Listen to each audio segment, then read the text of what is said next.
L'étude d'Hélène de Montgeron numéro 107 a été composée plus de 20 ans avant celle de Frédéric Chopin. Est-ce que le compositeur polonais l'a eu entre ses mains?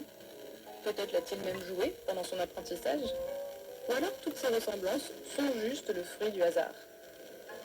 Avant de crier au plagiat, il faut déjà rappeler que les inspirations en musique sont courantes. Hélène de Montgeron, par exemple, a beaucoup puisé dans des musiques de compositeurs peu connus ou reconnus à son époque. La différence, c'est qu'elle les cite.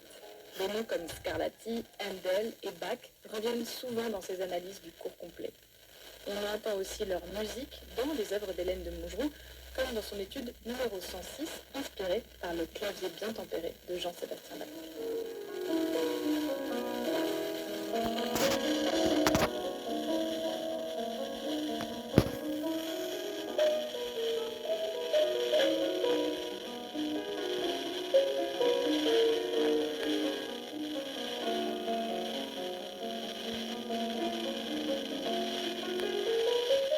Le problème, c'est que l'étude révolutionnaire de Chopin n'est pas la seule œuvre dans laquelle on entend du Hélène de Montgeron. En parcourant toutes les autres études de la compositrice française, plusieurs musicologues ont perçu un peu de Schumann par là, du Schubert par-ci et parfois des touches de Brahms. Alors, le fruit du hasard vraiment?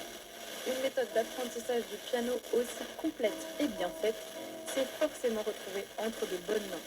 Des professeurs qui ont pu, au début du XIXe siècle, apprendre à Félix, Robert, Clara et les autres tout l'art du piano à la Hélène de Montgeron.